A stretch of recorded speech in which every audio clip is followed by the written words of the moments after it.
Asyhadu an la ilaha illallah wa asyhadu anna Muhammadar Rasulullah sallallahu alaihi wasallam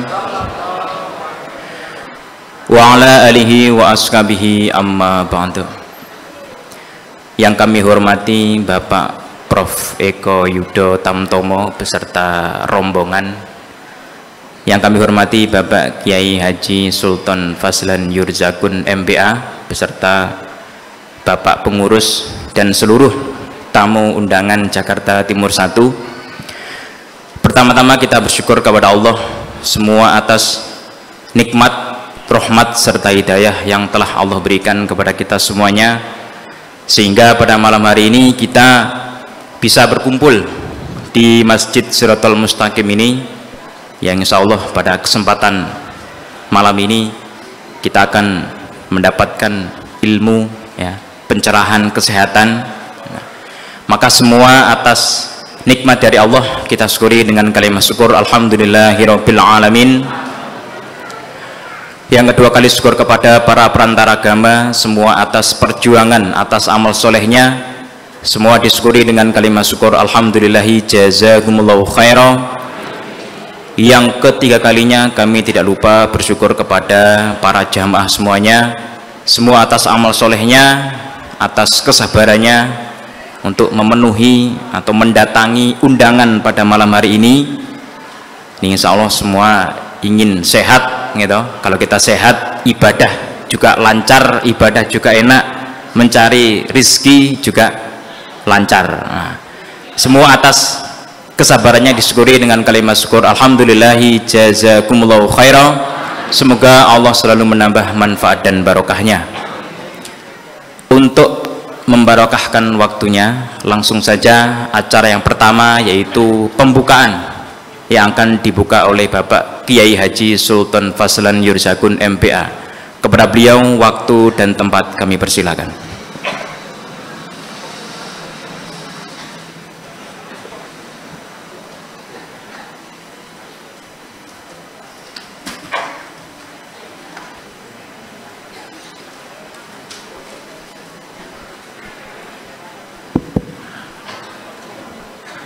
Sebagian udah bisa pindah sana.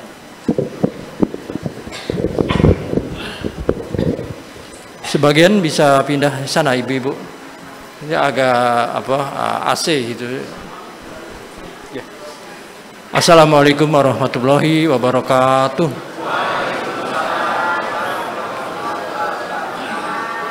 Alhamdulillahirabbil alamin. Asyhadu an la ilaha illallah wa asyhadu anna Muhammadar Rasulullah sallallahu alaihi wasallam wa ala alihi washabihi amma ba'du. Alhamdulillahirabbil alamin. Alhamdulillah jazakumullahu khairan. Alhamdulillah jazakumullahu khairan. Terima kasih atas semua partisipasi, atensi, kolaborasi, koordinasi dari semua pihak yang mewujudkan acara ini dengan baik dan lancar dan barokah. Alhamdulillah. Nah, saya pertama-tama ya dalam pembukaan ini ya akan menyampaikan pada Bapak Ibu sekalian bahwasanya orang sakit, orang mati, dan juga pertemuan kita hari ini itu kodrat, itu sudah menjadi kodrati gitu ya. Jadi kodarnya emang demikian, maka mudah-mudahan kodarnya kodar bagus kita sekarang ya, mudah-mudahan Allah paling manfaat barokah. Nah, yang kedua, gula saya itu ya pernah mencapai ya 585 gitu. Dan saya pada waktu itu diukur oleh Shinsei dari Cina gitu. Kemudian dia ambil alat mencucuk itu yang suka kita pakai buat mencucuk jari itu semua jari saya itu ya itu semua ditusukin semuanya. Dia kaget lihat angka gula darah saya 585 gitu.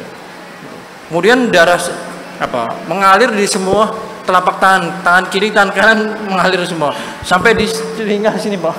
Seperti itu. Nah, tapi itulah ya. Sekarang saya sebenarnya berutang budi juga dengan Bapak Profesor Eko ya.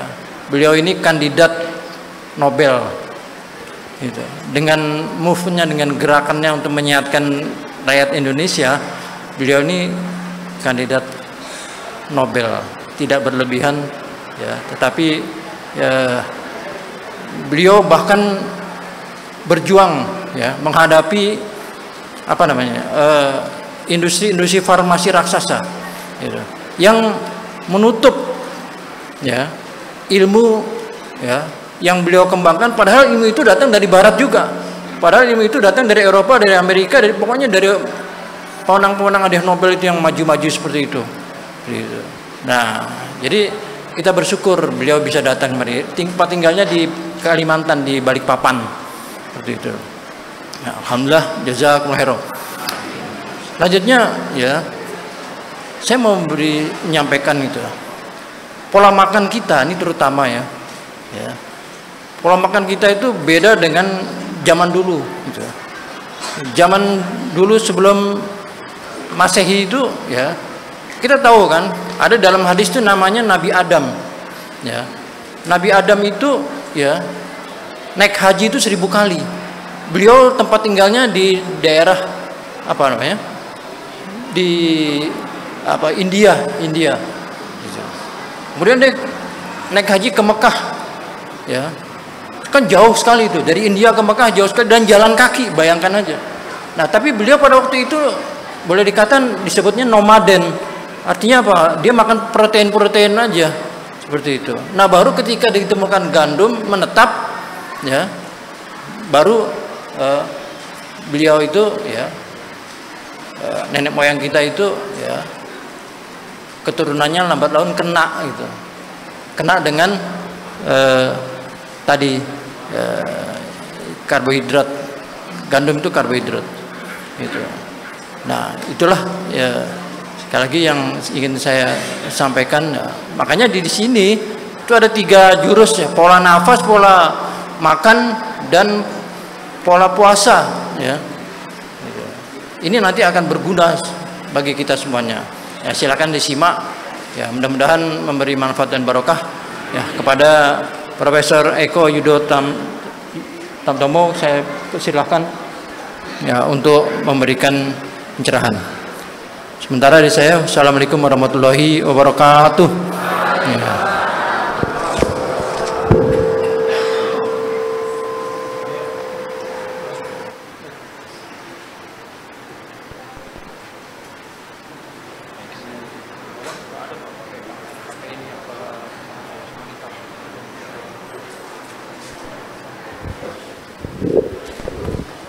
Baik, assalamualaikum warahmatullahi wabarakatuh.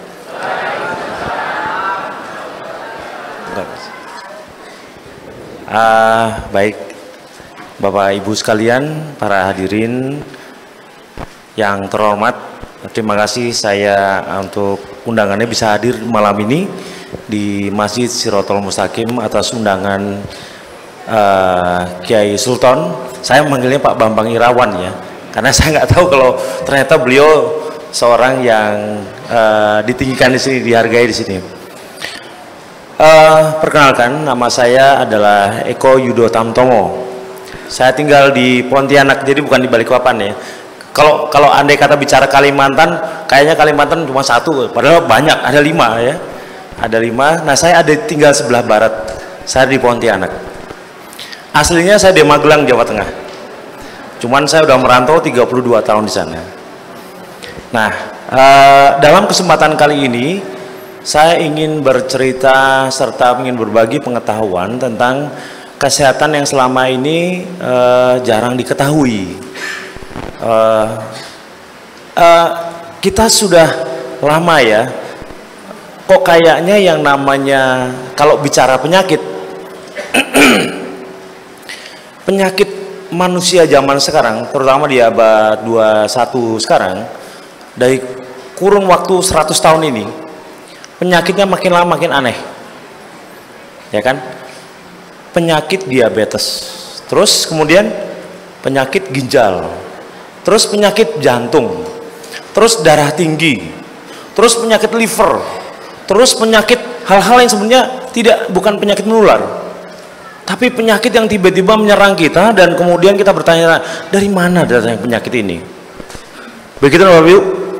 Saya yakin Bapak dan Ibu sekalian pasti punya rasa khawatir pada saat usia kita makin lama makin tua.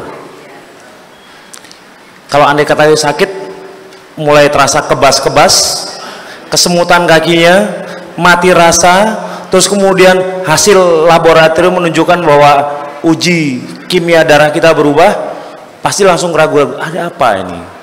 Apa iya sih sudah kodrat manusia bahwa pada saat tua kita harus menerima ini gitu. Dan itu ternyata karena berasal dari ketidaktahuan. Oleh karena itu saya di sini ingin berbagi pengetahuan kepada Bapak Ibu dengan harapan nanti ini bisa menjadi menjadi suatu benteng kita untuk melindungi kita dari penyakit. Ternyata penyakit dan tidak sakit, sakit dan tidak sakit itu bisa dilindungi oleh pikiran kita. Kalau kita berpikir dengan benar, maka kita akan melakukan dengan benar. Bapak Ibu. Jadi segala sesuatu Bapak Ibu, saya punya waktu sekitar, mudah-mudahan Bapak Ibu punya waktu sekitar 1,5 jam sampai 2 jam ya untuk mendengarkan. Baik, mudah-mudahan pengetahuan ini bisa disebarkan ke saudara-saudara, ke anak-anak ya, kemudian kepada orang di sekitar kita, dan mudah-mudahan nanti bermanfaat. Hampir semua penyakit yang tadi saya sampaikan disebut dengan penyakit tidak menular. Artinya, kalau andai kata Bapak sakit tidak menular itu, misalnya sakit jantung, saya kemudian berdekatan, kemudian saya bersalaman, atau saya berpelukan, itu tidak akan menular ke saya. Atau kalau andai kata saya sakit, misalnya bukan paru-paru ya, misalnya sakit liver, itu tidak selalu bisa menular. Sakit darah tinggi tidak akan menular. Biarpun saya hidup serumah. Itu disebut dengan penyakit tidak menular. Tahu dari mana penyakit itu datang?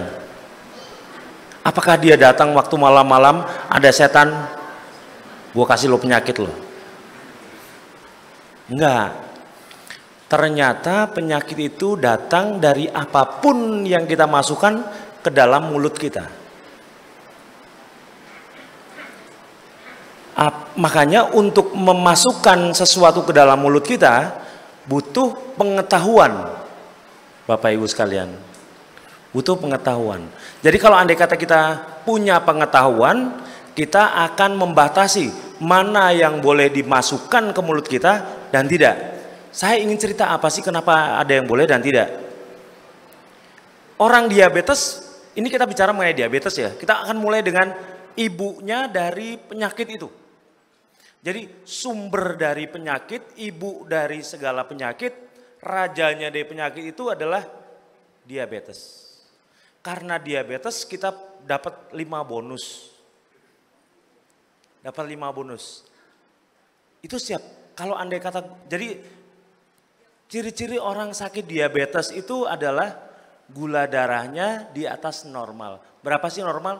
Di bawah 100. Kalau Bapak Ibu, nah tadi cek di bawah, gulanya di bawah 100, bagus. Artinya Bapak Ibu sehat-sehat saja.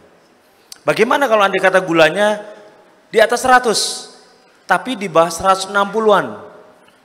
Bapak Ibu masuk dalam kategori pre-diabetes. Siap-siap mau diabetes. mau sakit siap-siap. Ya begitulah Bapak Ibu. Kalau lebih dari itu, lebih dari 160, apalagi sampai 200 ke atas, maka memang kita sudah masuk dalam diabetes. Lalu mengerikannya di mana sih Bapak Ibu? Mengerikannya ternyata dari ketidaksadaran kita bahwa kita diabetes itu, penyakit lain biasanya akan menyerang. Penyakit apa saja yang menyerang? Satu, nanti saya akan jelaskan saya logika ya Bapak Ibu. Jadi kita bukan penyuluhan mengenai diabetes, langsung kemudian saya, oh ya harus nanti tidak usah makan nasi ya. Tidak, bukan begitu. Saya mengajak Anda untuk berpikir lebih dalam bagaimana cara mengusir diabetes, karena diabetes menurut dokter tidak bisa sembuhkan. Tapi kalau menurut saya, diabetes bisa disembuhkan. Asal wawasannya terbuka. Asal wawasannya terbuka. Baik. Penyakit pertama yang biasanya akan mengikuti, sekali lagi, ada 5 penyakit yang biasanya mengikuti. 1. Retinopati diabetik. Retinopati dikata retina, mata. Orang yang sudah mulai pandangannya buram, coba cek gula darahnya. Biasanya orang yang gula darahnya tinggi, dia kemampuan penglihatannya menurun. Itu yang pertama. Yang kedua, kardiomiopati diabetik, yaitu sakit jantung. Orang yang diabetes biasanya punya kecenderungan, punya masalah dengan jantungnya. Apakah masalah jantungnya berdetak lebih cepat, atau berdetak lebih lambat, atau klep jantungnya bermasalah, atau kemudian tekanan darahnya bermasalah lebih tinggi yang bisa menimbulkan stroke itu ya. Stroke itu bisa bermacam-macam loh. Stroke yang terjadi pada pembuluh darah tubuh dan stroke pada kepala. Bahkan mata ada stroke-nya. Orang yang stroke pada matanya bisa buta. Dan selalu dimulai kembali. Ibunya diabetes. Jadi jangan disepelekan. Kalau andai kata Anda sakit jantung, cek dulu gula darahnya. Terus yang ketiga, nefropati diabetik dari kata nefron. Ginjal, penyaring pada ginjal nefro. Kalau andai kata orang yang sakit ginjal itu disebabkan oleh turunnya fungsi kemampuan ginjal. Pernah dengar orang cuci darah? Sekali cuci darah kalau nggak salah sekitar 800.000 per 1 kali. 1 minggu butuh 2 kali. 1 bulan 4 kali. Kali 800.000 paling murah. Untung sekarang ada BPJS ya. Iya, kalau andai kata tidak, waduh. Sudah 5 jutaan sampai 6 juta. Setiap bulan. Orang yang sakit ginjal. Ginjal itu punya fungsi 3. Saya akan jelaskan nanti saja. Kita lanjut lagi. Tadi 3. Retinopati. Ya kemudian kardiomiopati jantung. Ketiga ginjal. Yang keempat. Neuropati. Orang yang sakit diabetes biasanya kalau sudah gula darahnya di atas 400 dan tidak ketahuan, di atas 200 tidak ketahuan, biasanya akan diikuti kaki yang kebas atau tangan yang kebas. Mungkin ada Bapak yang merasakan ya. Tangan kebas-kebas, kaki kebas-kebas, dan kemudian kesemutan. Kalau nggak kesemutan nanti terasa panas, panas sekali. Ada juga yang terasa ditusuk-tusuk paku, ditusuk-tusuk jarum, atau kalau andai kata berjalan, itu seperti nginjak beling. Itu namanya neuropati diabetik yang dari kata neuro, syaraf. Yang punya masalah adalah syaraf rasanya duluan. Kalau andai kata nanti masuk ke syaraf, tadi adalah termasuk syaraf sensorik, maka juga bisa ke syaraf motorik, orang bisa lumpuh. Biasanya ini belum selesai, akan berlanjut. Orang yang mengalami kelebihan gula, kakinya tidak punya kemampuan lagi untuk diberikan nutrisi loh darah, yang mengakibatkan nekrosis. Nekro itu dari arti apa ya? Mati, mayat. Jadi bayangkan kakinya membusuk, tapi orangnya hidup. Pernah ya, Bapak Ibu pernah dengar ya, orang yang kakinya membusuk, itu karena diabetes. Penyebabnya kenapa? Saya jelaskan nanti. Yang kelima, osteoporosis dan osteoartritis. Apa itu? Pengeroposan tulang dan pengeroposan sendi. Kalau andai kata Bapak Ibu untuk naik tangga sakit, aduh sakit banget. Berarti osteoartritis. Kalau andai kata jatuh sedikit saja, tulang kita patah, berarti kita mengalami osteoporosis. Apakah ini berbahaya? Berbahaya. Karena kenapa? Karena kenapa? Ada orang-orang yang kalau andai kata, kita sudah tahu namanya osteoporosis itu sakit sekali, pengapuran itu ya. Sakit sekali. Dan itu selalu terjadi di usia-usia 50, 60, 70. Dan selalu itu terjadi dengan awal mula biasanya orang yang diabetes. Ya, orang diabetes. Kok diabetes terus diteruskan sih? Kok kayaknya bermasalah banget dengan penyakit gula ini? Ya, saya ingin menyampaikan bahwa penyakit ini adalah penyakit yang datangnya dari gaya hidup, yang datang dari kesalahan kita. Kesalahan kita memasukkan sesuatu ke dalam mulut. Kita kan selama ini kalau masuk mulut, sikat saja bleh. Ya, Bapak Ibu. Nah, oke, saya jelaskan sekali lagi. Lalu datangnya dari mana diabetes itu? Loh, itu kan datangnya dari nasi, Pak. Nah, datangnya dari gula. Berarti, saya sudah nggak makan gula lagi. Saya nggak makan nasi lagi. Tapi saya masih kena diabetes, berarti Pak Eko nggak benar nih. Baik, saya akan jelaskan lebih jelas. Bahas sekali lagi, diabetes akan membawa anak-anaknya. Yaitu 5 penyakit tadi. Retino, mata, jantung, ginjal, osteoporosis, dan saraf pada perasa dan motor, penggerak. Nah, lalu penyebabnya apa? Dan gejalanya apa?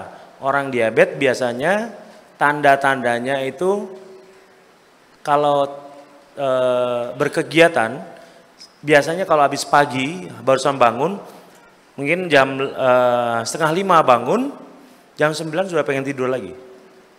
Cepat ngantuk mereka. Itu yang pertama. Yang kedua, mereka sering haus. Sering lapar. Terus kemudian kalau andai kata tidur, mereka kencing berkali-kali. Ada Bu, pada malam hari kencing, dia pengen bangun, pengen buang air kecil. Hati-hati, mungkin saja itu tanda-tanda diabetes. Lalu datangnya dari mana penyakit itu? Penyakit itu datangnya dari karbohidrat. Nah, itu semua sudah tahu. Cuman masalahnya definisi karbohidrat itu apa, Bapak Ibu? Definisi dari karbohidrat itu. Ada yang bisa menjelaskan? Ada ibu-ibu? Paling jawabannya nasi, Pak. Roti. Singkong. Ya kan? Apa lagi, Pak? Ya? Kentang, ya kentang. Ada lagi? Ubi. Ada lagi? Jagung. Jagung ya. Oke, ada sekitar 7 disebutin. Ada lagi? Ada yang lagi? Ada yang tahu nggak?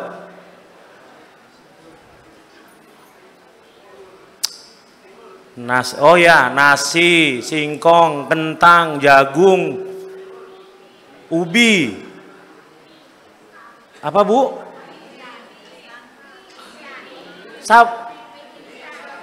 Mie, oh ya mie ya, oke mie. Hanya itu Bu? Apa Pak? Udah.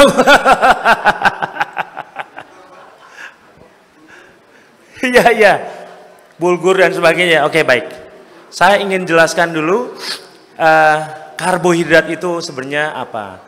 Jadi selama ini apa yang Bapak Ibu ketahui tentang karbohidrat itu nampaknya keliru besar. Karena ketidaktahuan itu membuat Bapak Ibu melakukan kesalahan dalam melakukan pola makan. Kesalahan di mana? Baik. Karbohidrat itu adalah kata dari karbon dioksida dan hidrat. Jadi karbohidrat itu kan seolah-olah itu hanya satu gugus kimia ya, karbohidrat. Apa tuh karbohidrat? Apa itu karbohidrat? Oh ya nasi, ya roti, ya singkong, kentang, jagung, ubi, mie, itu karbohidrat. Tapi sebenarnya karbohidrat itu dari satu gugus kimia yang terdapat ada 2 gugus kimia, karbon dioksida dan hidrat. Apa itu karbon dioksida? CO2, gas yang kita keluarkan. gas yang kita keluarkan. Menariknya oksigen ya. Menarik oksigen, membuang karbon dioksida. Nah, terus ada air. Apa hubungannya Pak antara CO2 dengan air yang disebut hidrat itu? Ternyata itu ditangkap oleh apa? Organisme di tubuh kita, di sekitar kita yang suka dengan karbohidrat, karbon dioksida. Hewan nggak suka, manusia nggak bisa. Daun DBT ada tanaman Pak ya. Daun itu sebenarnya sebuah alat untuk tumbuhan bisa hidup. Dia menghisap karbon dioksida dan air. Terus disatukanlah kedua-duanya dalam proses kimia yang disebut fotosintesis. Nah, fotosintesis itu hasilnya menyatukan karbon dioksida dan hidrat menjadi karbohidrat.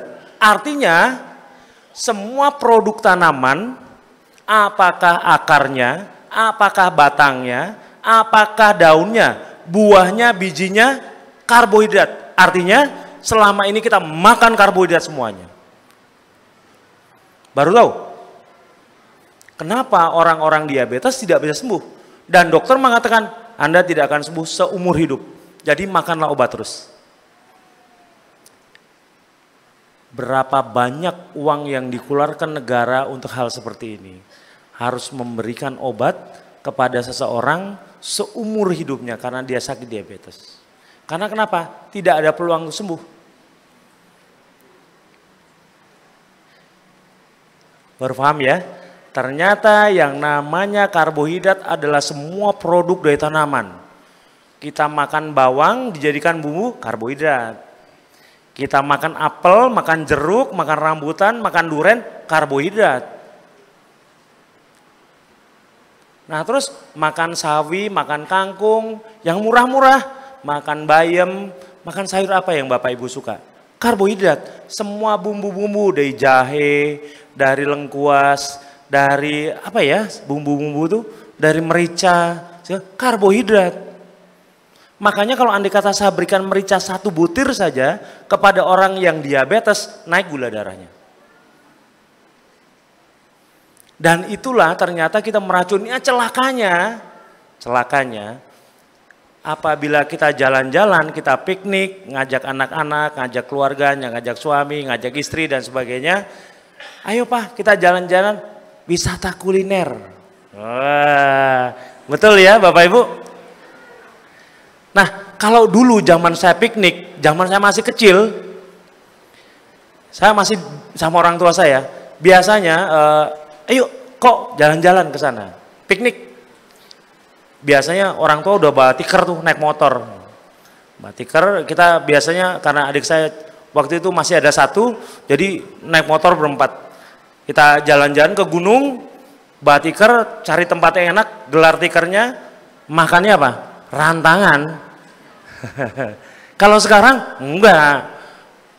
Rumah makannya enak mana? Restorannya enak mana? Daerah sana kulinernya mantap Di sana Dek, mantap.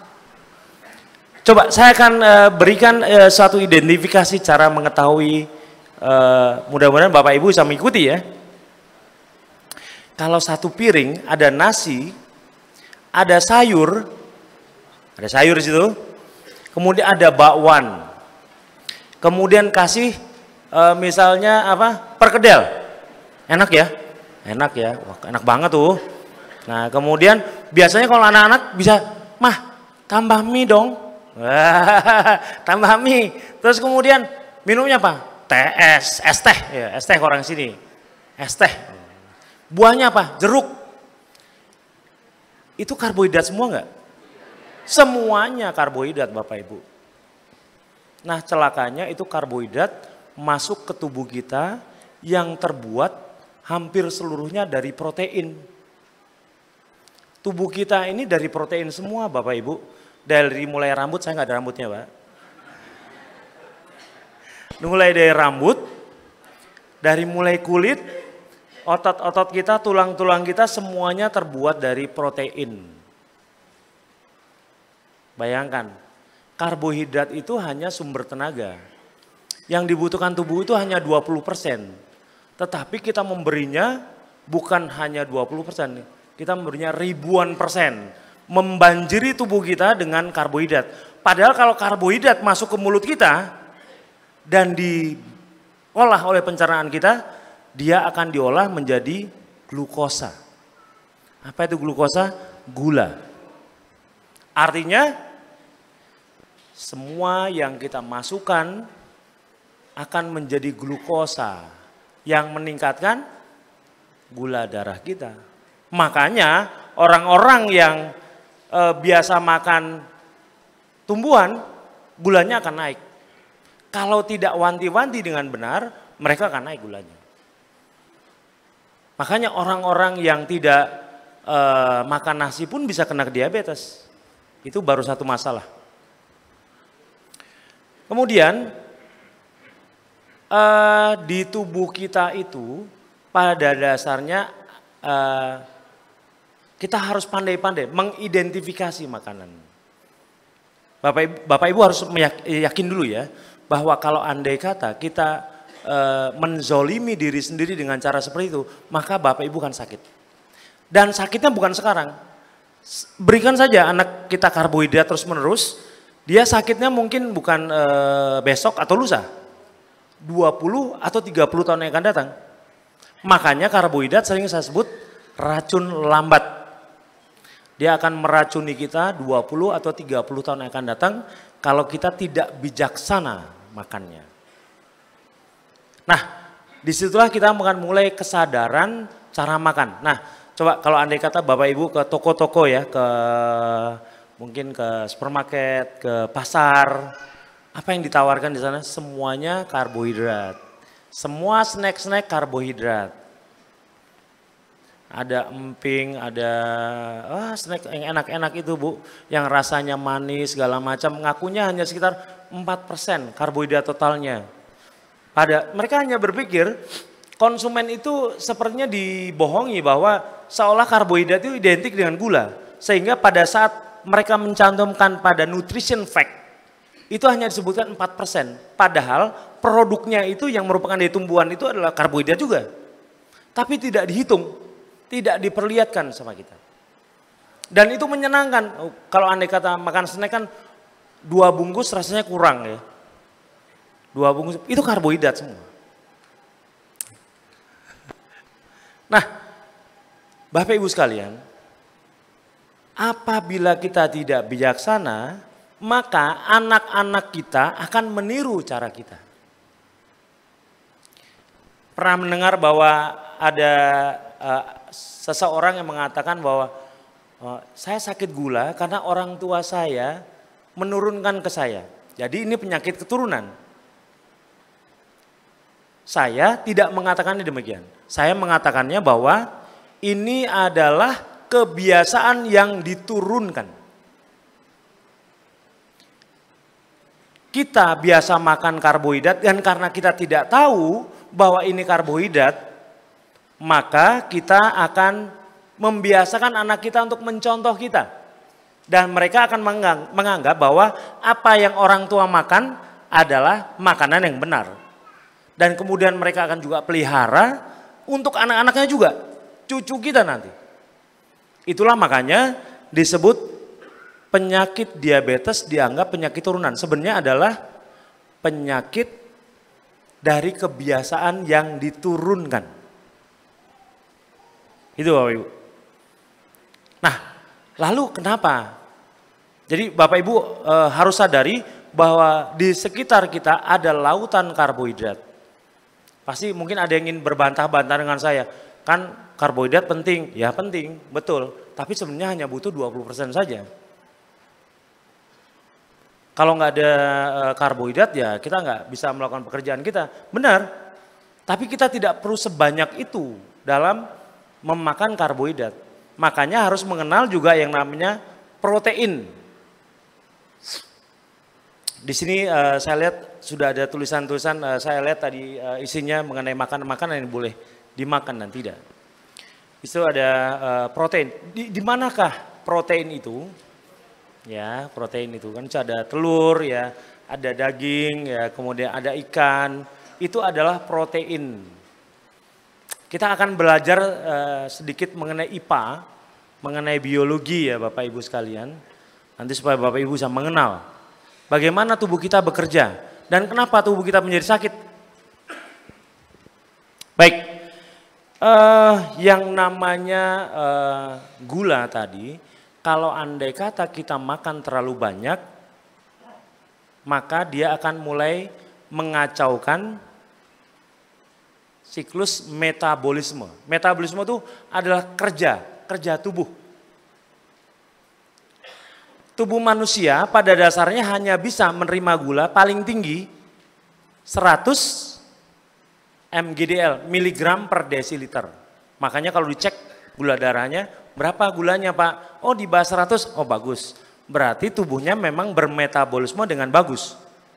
Tapi kalau andai kata sampai 200, sampai 300, sampai 400, maka tubuh kita akan mengalami keracunan karbohidrat. Nah, salah satu keracunannya adalah sel-sel tubuh kita tidak mampu memperbaiki dirinya sendiri. Saya akan berikan contoh yang namanya memperbaiki diri sendiri, maksudnya apa sih? Kalau Bapak Ibu misalnya lecet atau tergores, itu lukanya pasti akan nutup sendiri, ya kan?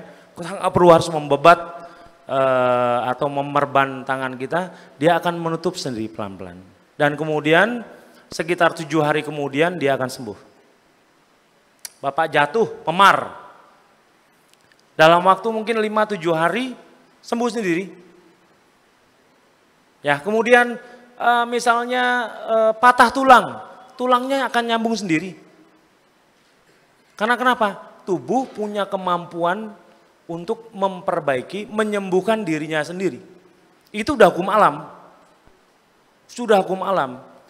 Nah, lalu bagaimana dengan orang-orang yang sakit retinopati, bagaimana dengan sakit jantungnya, sakit pankreasnya, kemudian sakit ginjalnya, sakit tulangnya, apakah bisa menyembuhkan sendiri? Kan kita sudah ada obatnya Pak, cuman bedanya kita harus beli gitu loh. Tidak, Bapak Ibu tidak harus mengeluarkan uang. Sembuh dengan cara naturopatik. Naturopatik itu artinya dari cara alamiah, dari kata natural, ya natural.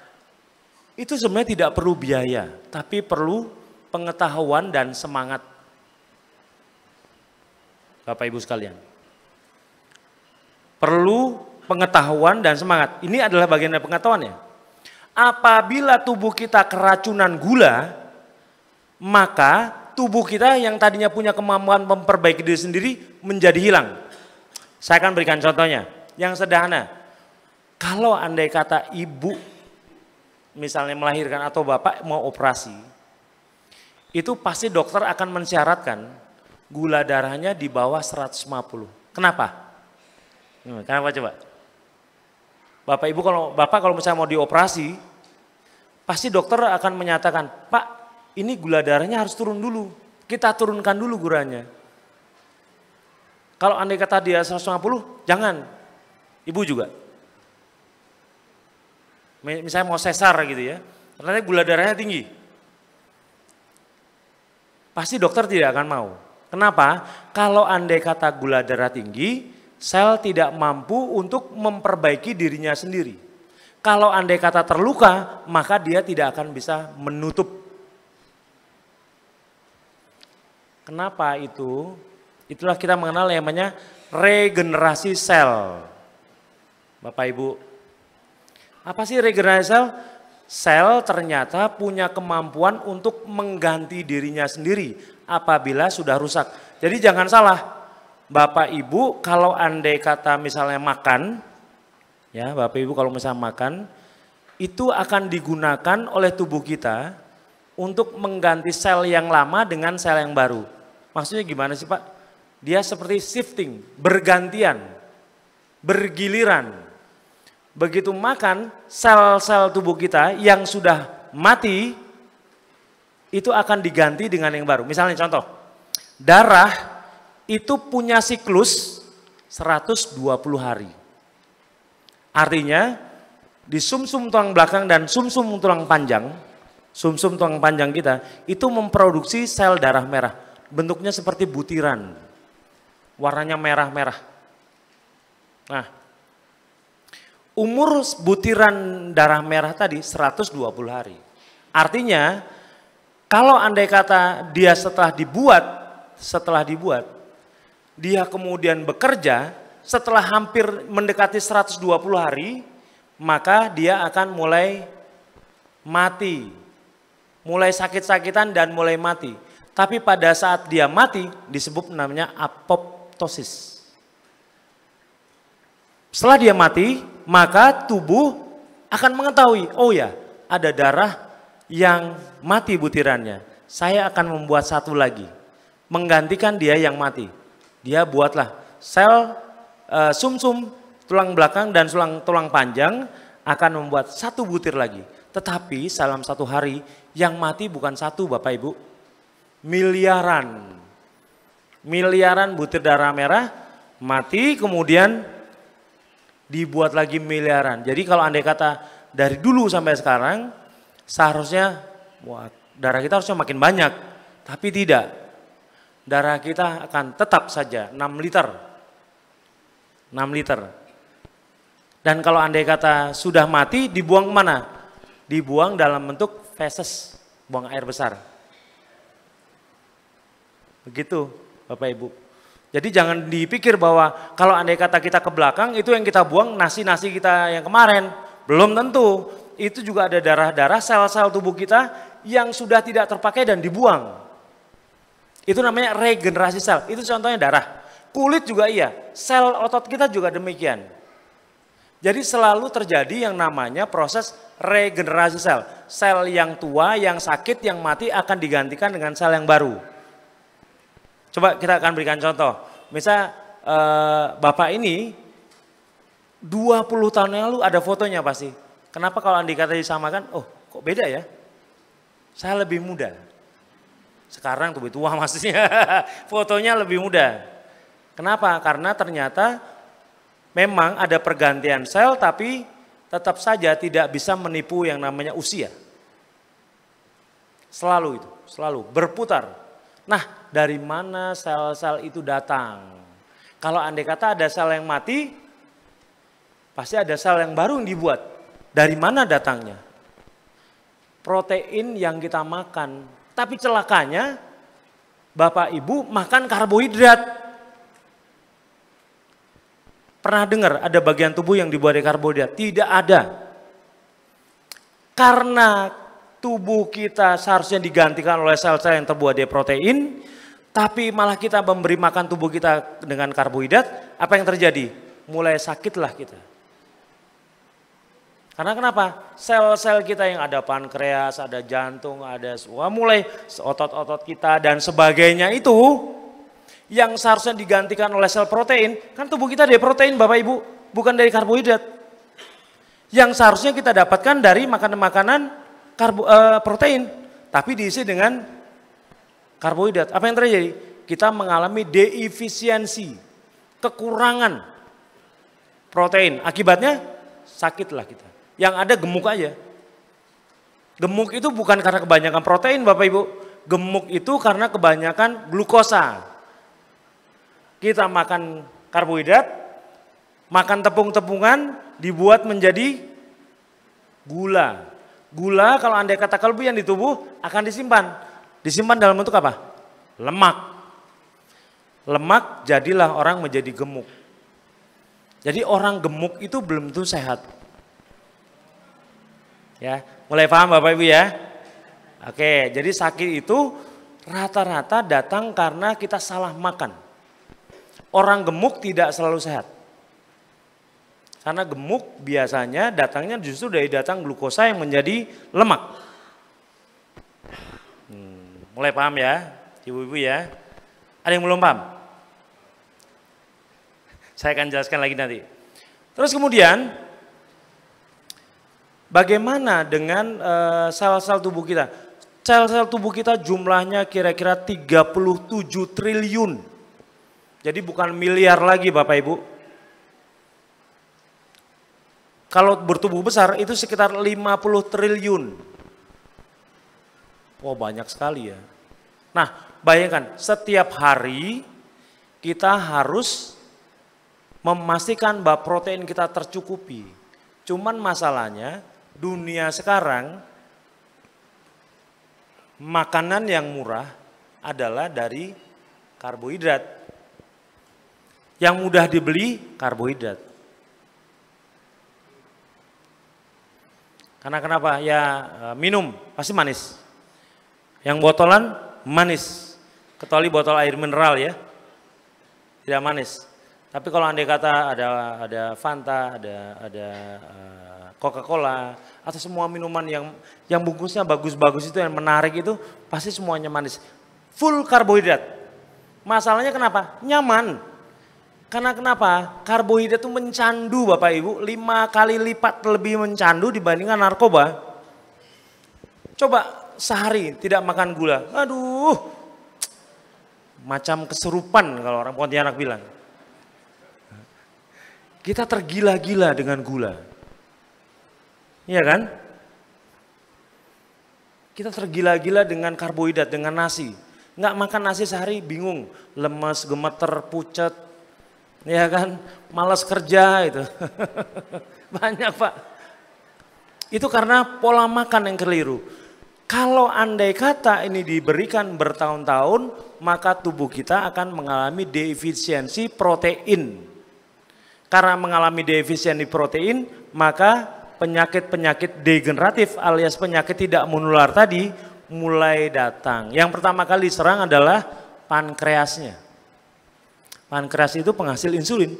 Insulin itu apa sih? Insulin adalah hormon yang merespon glukosa, gula. Jadi pada saat gula darah naik, biasanya di pankreas tuh di bawah lambung kita. Di bawah lambung kita. Bentuknya kayak terong. Dia akan menghasilkan 4 hormon. Selama ini kan orang tahunya bahwa insulin hanya membuat 1 hormon ya, insulin. Tidak, dia membuat 4 hormon. Namanya hormon glukagon. Yang kedua, hormon insulin. Yang ketiga, hormon somatostatin. Yang keempat, hormon F. Tidak usah diingat Bapak Ibu, nanti pusing.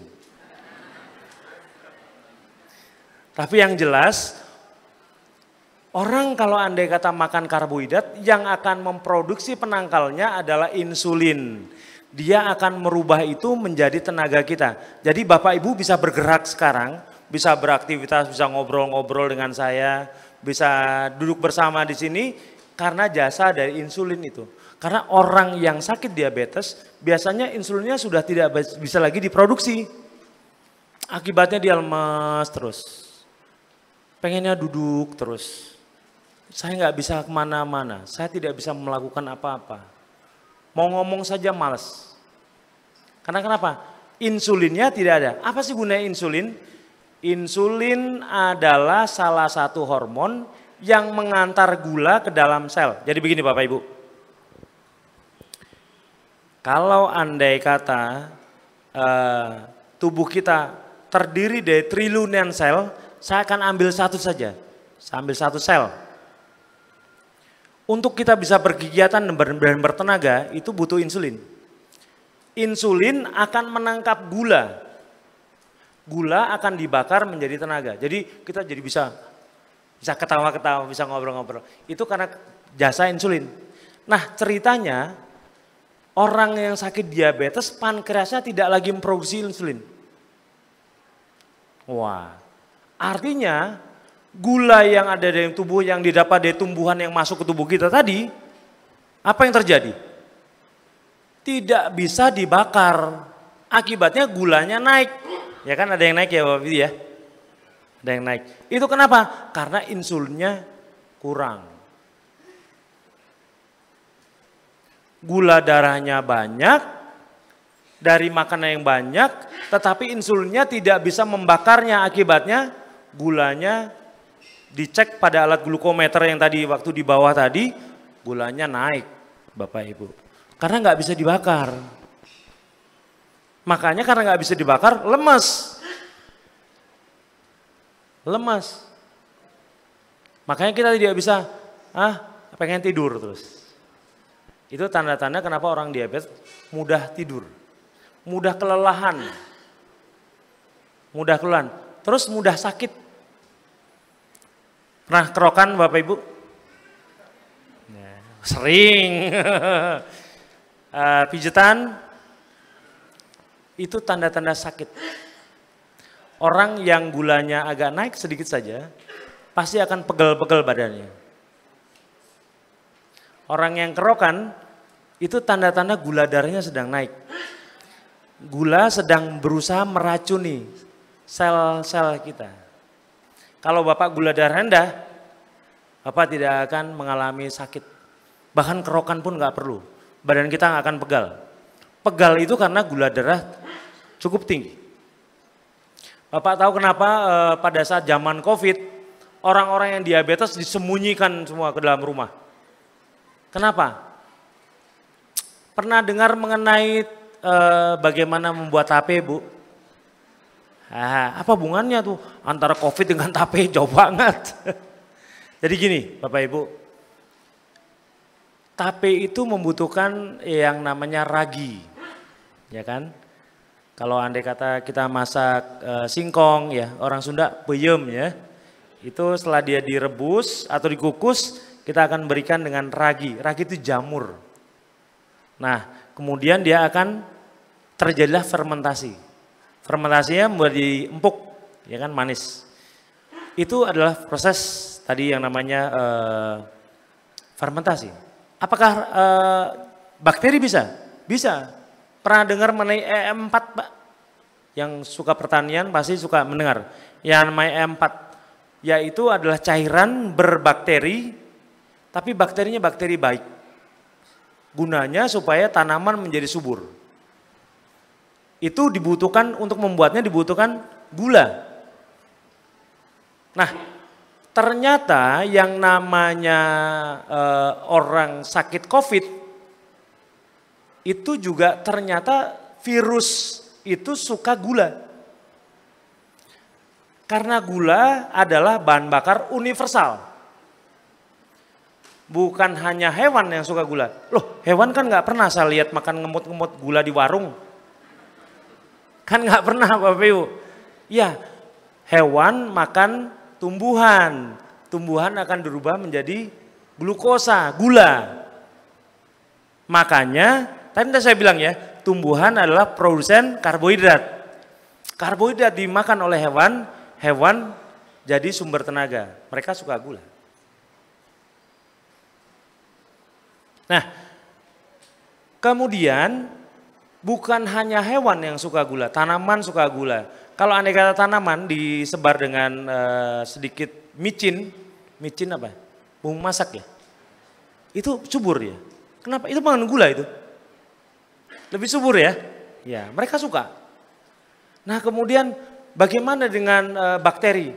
Bakteri kan tadi saya bilang suka gula. Jamur suka gula. Bagaimana dengan virus?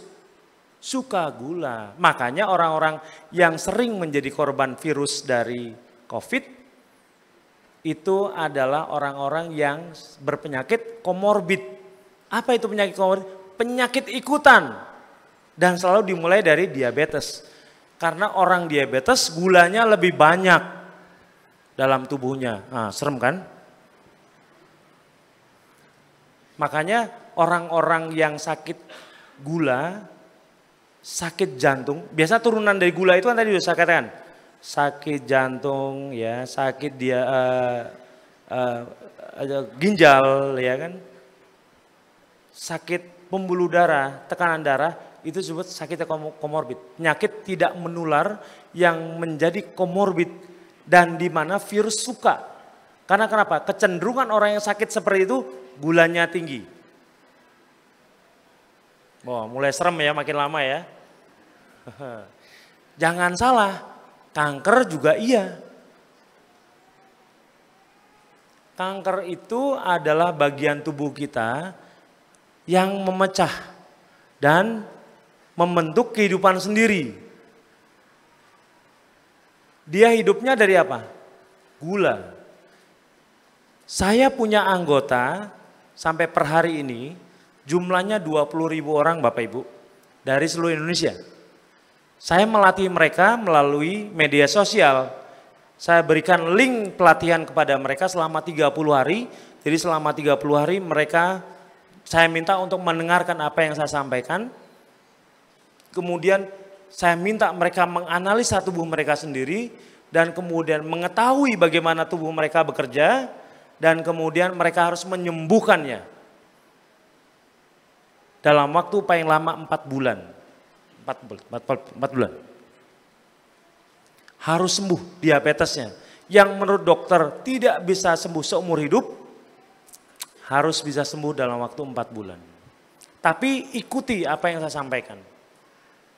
Dan jangan selalu gini, penyembuhan di sini adalah bahwa yang bisa menyembuhkan pikiran kita Bapak Ibu. Bukan obat.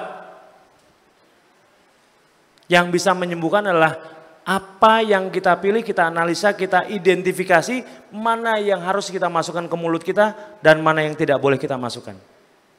Itu namanya identifikasi. Oh ini protein, boleh. Oh ini karbohidrat, terbatas. Kalau andai kata Bapak punya kemampuan, Bapak Ibu punya kemampuan seperti itu, maka saya jamin Bapak akan lepas dari penyakit berat tadi. Ya Bapak Ibu. Nah kemudian saya ingin jelaskan lagi mengenai sakit yang 5 tadi itu datangnya dari mana. Datangnya dari mana. Tadi kita sudah jelaskan dari gula, dari tanaman. Lalu bagaimana kok bisa menyerang tubuh kita? Nggak masuk akal Pak Eko ini jelaskannya. Nah saya ingin jelaskan bahwa kalau andai kata tubuh mengalami keracunan glukosa, maka akan terjadi yang namanya satu istilah namanya glikasi. Dalam bahasa Inggris glycation. Dalam bahasa Indonesia glikasi. Apa itu glikasi? Ternyata begini Bapak Ibu. Tubuh pada dasarnya bisa menerima gula. Contohnya sel-sel tubuh kita bisa menerima gula dan dijadikan sebagai sumber tenaga. Sehingga kita bisa beraktivitas, bisa bekerja, bisa melakukan kegiatan seperti kehidupan biasa normalnya. Itu artinya protein kita, tubuh kita bisa menerima glukosa. Itu namanya disebut dengan suatu keadaan yang disebut dengan glikosilasi. Kalau dalam bahasa Inggris glycosylation. Itu artinya protein bisa bekerja sama dengan gula. Gula itu glukosa. Mulai ngantuk ya Bapak Ibu ya. Aduh panjang sekali ya, kayak belajar kimia sama biologi ya. Enggak, tapi ini saya sampaikan supaya Bapak Ibu punya dasar untuk menyelamatkan kita dan keluarga kita dari makanan. Makanan itu enak loh Bapak Ibu, membius. Kalau andai kita di depan kita ada nasi, ada rendang jengkol, ada pete, aduh nyaman. Lupa orang yang lewat, ini dulu. Ya membuat kita terlupa dengan itu. Tapi saya pengen Bapak Ibu menyelamatkan keluarga Bapak Ibu sekalian. Mulai dengan pola makan yang jelas. Bah tubuh kita terbuat dari protein. 4 sehat 5 sempurna itu memang sekilas benar. Seolah-olah seimbang. Tapi dia tidak seimbang untuk tubuh kita. Karena hampir 100% tubuh kita protein. Dia hanya bisa menerima karbohidrat secukupnya. Protein, kalau andai kata bicara mengenai, Pak buah itu kan ada vitamin ya mineral. Apa kita nggak butuh? Butuh. Tubuh kita butuh. Makanya dulu waktu zaman SD, ada yang namanya zat tenaga. Zat pembangun, kemudian zat pengatur, ya kan? Masih ingat ya? Zat tenaga itu apa? Gula atau karbohidrat. Zat pembangun, protein, dia membangun tubuh kita. Ketiga, baru vitamin, pengatur. Vitamin itu hanya mengatur. Kalau Bapak Ibu gulanya tinggi, makan vitamin apapun nggak bisa sembuh, Pak. Iya, Jangan berharap dengan makan vitamin pada saat gula darah tinggi Bapak akan sembuh. Enggak. Karena kenapa? Gula akan menghambat semua vitamin tadi untuk bekerja, tidak bisa. Makanya orang yang sakit gula dikasih apapun yang menurut kita, dalam pikiran kita, wah mudah-mudahan Bapak bisa lebih sehat, mudah-mudahan membantu, Ibu bisa lebih sehat. Enggak, dia nggak bisa kerja. Kenapa? Gula menghambatnya. Bapak Ibu pernah lihat orang yang sakit gangren nih ya. Gangren itu adalah kaki yang membusuk, tapi kok nggak kering-kering. Itu terjadi pada orang diabetes. Kenapa? Karena ternyata apabila gula darah terlalu tinggi, maka tubuh tidak akan mampu melakukan tugasnya untuk menyembuhkan dirinya sendiri. Dan gula itu adalah fermentor, agen fermentasi. Jadi untuk bisa memfermentasi dibutuhkan gula. Tapi difermentasikan, pengen buat alkohol ya, hamar, itu pasti harus ada gulanya. Anggur itu, ada yang dari anggur yang mengandung alkohol ada. Kemudian dari buah-buahan itu ada dari itu menggunakan fermentasi. Bahan bakarnya selalu gula. Kalau andai kata kaki orang yang membusuk itu karena gulanya terlalu banyak di ototnya. Itulah yang disebut dengan glikasi. Terlalu banyak sehingga gula mengganggu kerja protein tubuh kita. Karena mengganggu protein tubuh kita, akibatnya mulai membusuk kalau luka, tubuh kita tidak bisa menyembuhkan dirinya sendiri. Diobatin juga nggak bisa. Saya punya tim namanya tim UGD, Ulkus Diabetik, Gangren dan Diabetes. Itu dalam waktu 3 bulan, itu menerima 120 orang. 4% dari pelatihan-pelatihan yang kita lakukan. Setiap bulan kita menerima antara 800 sampai 1.000 orang secara online di seluruh Indonesia. Termasuk dari luar negeri. Dalam 3 bulan itu kita dapatkan sekitar 120-an sampai 130 orang yang meninggal 5. Kenapa Bapak Ibu? Kalau andai kata orang sudah kena gangren atau kakinya membusuk itu, dia cepat sekali. Tidak dalam hitungan hari, tapi hitungan jam. Begitu seorang kakinya terluka, dia langsung merambat tiba-tiba sampai ke lutut dan harus dipotong. Karena gula tadi. Karena ada fermentasi tubuhnya. Yang memfermentasi bakteri. Bakteri memakan otot yang mengandung gula tadi. Akibatnya terpaksa diamputasi. Padahal para dokter mengatakan bahwa kaki adalah jantung yang kedua. Bapak Ibu pernah dengar mengenai kalau tekan darahnya berapa Pak? Oh 120. Per berapa? Pernya apa sih? Tekanan balik. Itu kan ada yang namanya tekanan sistolik dengan diastolik ya. Tekanan sistolik adalah tekanan yang dari jantung ke tubuh. Detakan mana? Duk. Nah, biasanya akan dibalas lagi dengan duk yang kedua. Detakan yang kedua. Detakan kedua datang dari kaki kita. Namanya tekanan sistolik dan diastolik. Kalau kakinya dibuntungin, detak jantungnya akan lebih tidak teratur. Kasihan ya. Nah, oleh karena itu peliharalah tubuh Bapak Ibu sekalian. Jangan menjolimi diri sendiri dengan makanan-makanan yang membuat kita keracunan dengan racun lambat tadi. Selama karbohidrat digunakan secara bijaksana, maka Bapak Ibu akan bisa terjaga, bisa sehat sampai usia panjang. Bersama anak cucu kita, kemudian bisa membuat hidup lebih berarti ya Bapak Ibu. Nah, tapi ada satu hal yang belum saya ceritakan. Kedua, gula darah bisa naik tidak harus Bapak Ibu makan. Bukan karena soal makan dan minum yang membuat gula darah ini yang kedua. Yaitu adalah yang disebut dengan gluconeogenesis. Apa itu gluconeogenesis? Gluconeogenesis adalah satu istilah dari dunia medis yang berarti gluko itu artinya gula, neo itu baru, genesis diciptakan. Artinya gula baru yang diciptakan. Siapa yang menciptakan? Liver. Kalau andai kata kita takut, Bapak cek gula darah naik pasti. Tidak usah makan dulu Pak, tidak usah minum. Bapak Ibu sedang takut saja, sedang bingung saja, aduh anakku bagaimana? Dia ceritanya ada di luar pulau misalnya.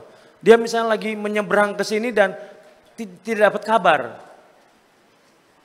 Naik gulanya Pak. Bapak Ibu suzon pada tetangga kita, pada anak kita, pada istri kita, pada suami kita, pada teman-teman kita, naik gula darahnya. Diabetes bisa. Ini benar Bapak Ibu. Jadi kalau ingin menjadi orang sehat, jadilah orang baik.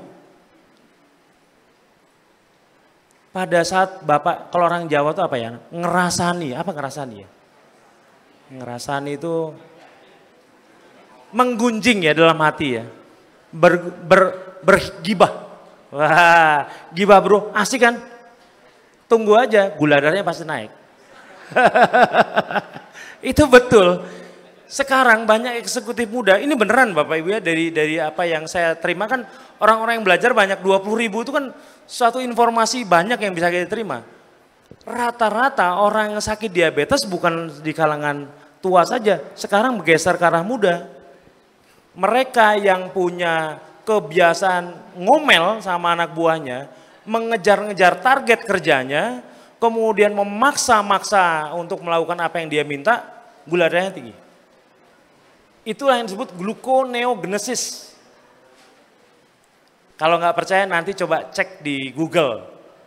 Nah, bener nggak Pak Eko tuh ngomongnya ngibul kali dia? Enggak, bener Bapak Ibu. Jadi orang yang suka ngomel, suka bergunjing, suka bergibah, kemudian suka berprasangka buruk, itu biasanya berpengaruh ke liver kita dan liver kita akan segera membuat gula baru otomatis.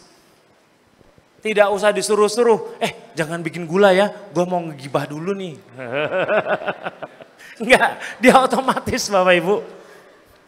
Dia akan otomatis. Berpikir negatif tentang orang lain atau suatu keadaan, naik gula darahnya. Itulah yang disebut penyakit diabetes datang dari tempat yang tidak disangka-sangka. Bukan saja datang dari makanan, tapi juga dari pikiran dan hati kita. Makanya saya sebut Mobi ini, sini, Miracle Obert Indonesia ini memberikan pengetahuan yang namanya naturopatik, yang sifatnya holistik, bahwa antara tubuh dengan pikiran itu saling terhubung. Kalau pikirannya buruk, tubuhnya akan buruk. Kalau pikirannya sakit, maka tubuhnya akan sakit. Cuman kan kita tidak pernah merasakan, jarang merasakan. Tapi kalau andai kata dicek gulanya, pasti akan segera berubah. Padahal kalau andai kata gula naik, biasanya trigliseridnya akan naik. Apa sih trigliserid Pak? Tolong jelasin dong. Trigliserid adalah peralihan dari gula darah menuju ke lemak. Itu namanya trigliserid.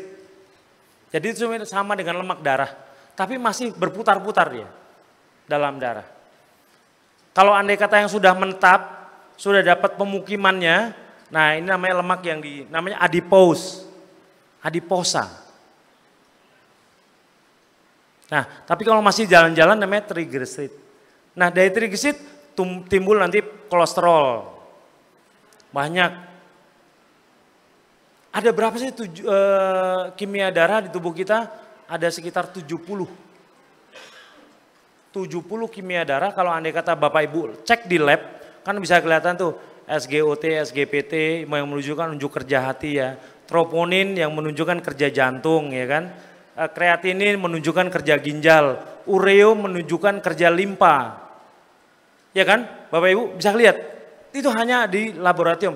Dan pada saat itu kadang-kadang dokter langsung bisa mendiagnosa. Orang ini karakter dan gaya hidupnya begini deh. Hanya dari tubuhnya kita bisa lihat gaya hidupnya kayak apa. Gaya hidup itu kebiasaan. Masih ngantuk Bu? Oh enggak ya. Udah jam 10. Baik. Kita lanjut lagi. Jadi apakah tubuh kita punya kemampuan untuk menyembuhkan penyakit yang kompleks tadi? Bisa. Sekali lagi, atur pola makannya. Di situ dijelaskan ya bahwa Bapak Ibu harus yang tidak diabetes, maka sebenarnya proteinnya itu harus sekitar 80%. Karbohidratnya cukup 20%. Sehari makan 3 kali ya wajar, nggak apa-apa. Tapi biasanya orang yang makan protein itu lama sekali. Makan telur ya, saya makan telur sehari 15. Wah, ya, dan saya tidak makan nasi. Saya sudah tidak makan nasi selama 6 tahun Bu. Ya, nggak mati ya Pak? Enggak, bisa ngomong sekarang masih. Enggak, jadi bisulan dong kalau gitu, Bapak banyak bisulnya di pantatnya nih. Enggak. Jadi begini, saya akan menjelaskan mengenai teori glikasi. Jadi saya akan berikan Bapak Ibu, kalau saya akan berikan contoh ya misalnya. Kalau andai kata saya punya lemak satu mangkok dari aluminium, anggap saja isinya 200 gram. Kemudian mangkoknya dari aluminium, kemudian saya juga punya gula 200 gram, saya taruh mangkok aluminium. Kemudian saya taruh di kompor, kemudian saya nyalakan kompornya. Kan kompor ada 2 tungku ya, kiri dan kanan, saya panaskan. Apa yang terjadi? Kalau panas lemaknya mencair. Gulanya mencair nggak? Mencair. Itu 5 menit pertama lemak akan mencair, gula juga akan mencair. Saya akan tambahkan menjadi 10 menit. Lemak masih cair, sama cairnya dalam keadaan 5 menit yang pertama tadi. Ingat, lemak akan mencair menjadi minyak. Ya, Bapak Ibu, pasti ibu-ibu mengerti sekali. Karena pasti familiar.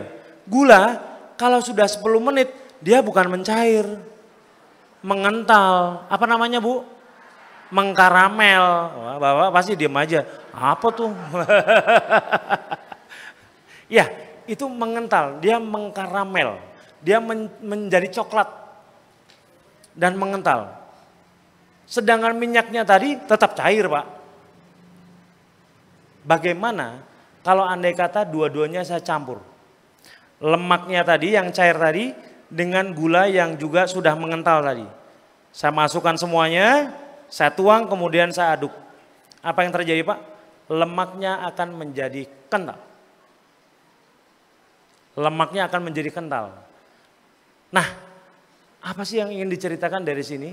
Ini adalah proses yang namanya glikasi. Perikatan antara lemak dengan gula. Bagaimana itu kalau terjadi dalam darah kita? Di darah kita ada lemak darah ya? Ada gula darahnya nggak? Ada, kan kita makan nasi. Betul nggak? Nasi akan menjadi gula darah. Bercampur dengan lemak darah. Apa yang terjadi? Darah menjadi kental. Itu mengakibatkan hipertensi. Hipertensi karena kenapa? Terpaksa jantung bekerja lebih keras untuk memompa darah. Untuk mengalirkan semua darah yang mengandung lemak dan gula tadi ke seluruh tubuh kita. Akibatnya tekanan darah naik dan biasanya jantung akan kerepotan. Karena kerepotan biasanya dia bekerja lebih keras. Karena lebih keras dia akan mengalami pembengkakan jantung. Awal-awal dari sakit jantung. Aduh, kok jadi ribet begitu? Iya, itu hanya karena pola makan saja. Karena pola makan kita. Nah, kalau andai kata darah yang mengandung gula tadi tersebar ke seluruh jaringan tubuh kita lewat darah. Jangan salah Bapak Ibu, darah kita itu mengalir sampai ke ujung jari kita loh. sampai ke ujung rambut kita. Kalau andai kata ternyata gula darahnya ternyata di luar dari kemampuan tubuh untuk menampungnya, apa yang terjadi? Keracunan. Kalau semua jaringan organ-organ kita yang seharusnya hanya sekitar di bawah 100 mg per desiliter tadi bisa menerimanya, tetapi diberikan gula sampai 200, 300, 400, keracunan. Akibatnya dia tidak mampu memperbaiki dirinya sendiri. Makanya orang yang sakit gula, kalau andai kata sakit dia sulit sembuhnya. Misalnya Bapak luka, orang biasanya kalau luka 3 hari udah sembuh lah. Yang terjadi bisa sampai 2 bulan, 3 bulan, kadang-kadang ada yang sampai setahun. Ya Bapak Ibu. Dan itu bukan hanya terjadi pada luar tubuh saja. Terjadi sampai ke dalam tubuh termasuk pada organ-organ Bapak. Makanya orang yang sakit jantung tapi sakit diabetes susah sembuhnya. Orang sakit pankreas tapi diabetes susah sembuhnya. Sakit ginjal seharusnya dia bisa memperbaiki dirinya sendiri. Tubuh nggak usah diajar-ajari untuk bagaimana menyembuhkan dirinya sendiri. Tapi dia sakit gula, dia tidak akan bisa sembuh. Susah sembuhnya. Makanya penyakit itu seperti dipelihara oleh gula tadi. Karena kenapa? Tubuh kita ada yang namanya disebut saraf otonom. Saraf otonom itu otak kedua kita. Sekarang Bapak Ibu pernah nggak berpikir jantung kita berdetak berapa ribu kali? Siapa yang meminta kita memerintahkan jantung bekerja? Nggak ada. Dia otomatis. Lalu siapa yang ngaturnya? Kalau otak kita mikir, pagi-pagi kan begitu bangun pagi, jantung bangun. Hari ini kamu harus 1000 kali ya, terlalu lambat. Paru-paru harus misalnya tarik nafas dalam satu hari 10.000 kali ya. Jantung itu kira-kira 100.000 kali satu hari Pak. Siapa yang mengaturnya? Siapa yang mengatur gerak usus kita yang namanya peristaltik itu supaya kita bisa buang air pagi-pagi? Siapa? Saraf otonom. Saraf otonom itu saraf kedua kita, otak kedua kita yang mengatur semuanya bekerja otomatis sehingga kita bisa mendapatkan kemampuan tadi. Kalau andai kata orang yang sakit gula, otak kedua tadi tidak mampu bekerja dengan baik. Makanya diperlukan obat. Padahal seharusnya manusia bisa menyembuhkan dirinya sendiri. Asal tidak diganggu dengan gula. Nah, kalau andai kata Bapak mendengar mengenai glikasi dan glikosilasi tadi, Bapak Ibu sudah mengerti, oh ya. Ternyata tubuh kita bekerja dengan cara yang sangat luar biasa dan hebat. Begitu Bapak Ibu sekalian. Kira-kira demikian. Lalu bagaimana kalau andai kita sudah sakit? Pertanyaannya kan pasti begitu ya. Pertanyaannya adalah begitu. Kalau andai kata kita sudah sakit, maka Bapak Ibu harus mulai merekonstruksi. Membangun lagi tubuh kita yang sudah sakit tadi. Jadi orang yang gula darahnya sudah 500, 600, kakinya busuk dan sebagainya, sakit ginjal, sakit jantung, itu bisa sembuh seperti semula. Asal apa yang diminta tubuh diberikan. Permasalahannya yang diminta itu kan kita selalu menganggap apabila lidah kita meminta, kita berikan. Iya kan? Ya betul nggak Bapak? Wah ini enak nih, berarti tubuh saya minta. Bukan, itu lidah kita minta. Misalnya bikin kue-kue di waktu lebaran gitu. Aduh maaf ya, tubuh saya minta nih. Sebenarnya lidah kita yang minta. Tubuh kita tidak minta, karena kenapa? Mah itu meracuni kita. Oleh karena itu, tubuh kita yang terbuat dari protein harus diberikan bahan baku ulang dari protein juga agar dia bisa menyembuhkan dirinya sendiri karena bahan bakunya tersiapkan. Bayangkan, tubuh memerlukan protein tapi dikasih karbohidrat. Nyambung nggak? Oleh karena itu kita jadi sakit terus. Sakit penyakit tidak menular atau penyakit degeneratif. Nah, apakah tubuh akan memilih makanannya? Apapun yang kita masukkan ke tubuh kita, tubuh pada dasarnya hanya mengenal 2 sumber makanan. Apapun yang Bapak makan, hanya dia akan memilah dan memilih menjadi 2 sumber makanan. Yang satu, itu makanan terdiri dari protein, dan kedua dari karbohidrat. Protein akan digunakan sebagai alat untuk memperbaiki sel. Jadi kalau andai kata masjid ini kan terbuat dari jutaan, mungkin ribuan, puluhan ribu, atau ratusan ribu bata. Nah, kalau andai kata, dia pada saat dibangun dibutuhkan bahan baku. Bahan bakunya bata dan semen. Misalnya, oh ini duitnya lagi bagus, jemaat lagi duitnya banyak, disusun, tukangnya bangun. Aduh Pak, maaf, jemaah lagi pada miskin, diganti apem gitu. Sama dengan tubuh kita. Bayangkan, tubuh kita sel-selnya lagi dibangun oleh tubuh kita sendiri dengan bahan baku dari protein, tiba-tiba karena nggak ada bahan baku kita tergila-gila karbohidrat, akhirnya disusunnya tidak dengan protein. Atau proteinnya protein salah. Protein itu adalah pembentuknya sebut asam amino. Aduh, makin lama makin rumit ya, tapi mudah-mudahan enggak. Mudah-mudahan nanti Pak Bambang Irawan, Pak Sultan akan membantu Bapak Ibu sekalian nanti. Ya, atau tim dari saya juga akan membantu. Kalau andai kata susunan tubuh kita, sel-sel tubuh kita diletakkan oleh tubuh kita dengan cara yang salah, di mana asam amino yang kita pakai itu dari, saya sulit ya bahasanya. Pusing ya, saya juga pusing apa ya. Kira-kira gini, protein itu terdiri dari 2 macam. Protein yang datang dari tumbuhan dan datang dari hewani. Protein yang dari hewan itu misalnya dari telur, dari ikan, dari ayam, dari sapi, dari kambing dan sebagainya. Dari hewani semuanya, dari produk hewani. Itu adalah protein yang dibutuhkan untuk membentuk tubuh manusia sebenarnya. Kalau andai kata nggak tega dengan hewan untuk makan, maka makanlah telur. Nah, kalau protein dari nabati apakah tidak sehat? Sehat Bapak Ibu. Tapi kalau andai kata Anda semua sedang berusaha memperbaiki tubuh, jangan menggunakan protein dari tumbuhan karena dia pasti akan mengandung karbohidrat. Itu justru jadi sering masalah. Makanya harus datang dari protein hewani. Ya, begitu. Nah, apabila Bapak Ibu sudah sakit,